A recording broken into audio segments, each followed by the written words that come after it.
Divorce के लिए राजीव और नीति पहुंचे कोर्ट। सामने आया परी का बयान। जैसा कि परिणीति के एपिसोड में हमने देखा कि नीति राजीव के साथ नहीं रहना चाहती है। नीति का कहना है कि या तो राजीव के साथ वो रहेगी या फिर परी।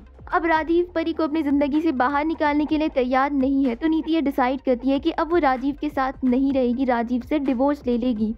तो अब इस डिवोर्स के प्रोसेस को आगे बढ़ाने के लिए राजीव, नीति और परी अपने पूरे परिवार के साथ कोर्ट पहुंच गए।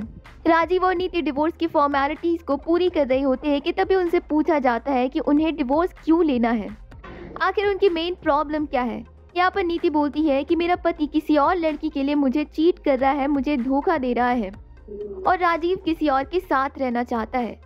यहाँ पर परी सामने आती है, वो अपना बयान देती है और बोलती है कि ऐसा कुछ नहीं है।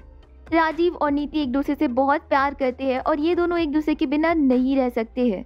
परी की बात को सुनने के बाद जज ने कहा कि मुझे सब समझ में आता है कि कब कपल साथ रहना चाहते हैं और कब नहीं रहना चाहते हैं।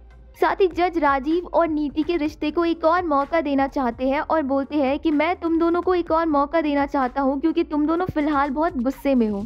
लेकिन नीति जज की बात नहीं मानती है और वो जल्द से जल्द डिवोर्स लेना चाहती है और पूछती है कि डिवोर्स के पूरे प्रोसेस को पूरा होने में कितना वक्त लगेगा। कोर्ट के प्रोसीजर के हिसाब से एक ट्रायल में तो डिवोर्स नहीं होता है और राजीव, नीति को मौका दिया जाएगा साथ रहने का। अब देखना इंटरेस्टिंग होने वाला है कि जज के इस मौके पर क्या बदल लेगी नीति अपना फैसला, या फिर कुछ दिन बाद भी आकर नीति डिवोर्स की ही बात करेगी। आप क्या कुछ कहना है इस पूरी अपडेट को लेकर? आप अपना ओपिनियन हमें कमेंट के जरिए ज़रूर बताइए और साथ ही टेलीविज़न से जुड़ी सभी लेटेस्ट अपडेट के लिए सब्सक्राइब करें हमारे चैनल को।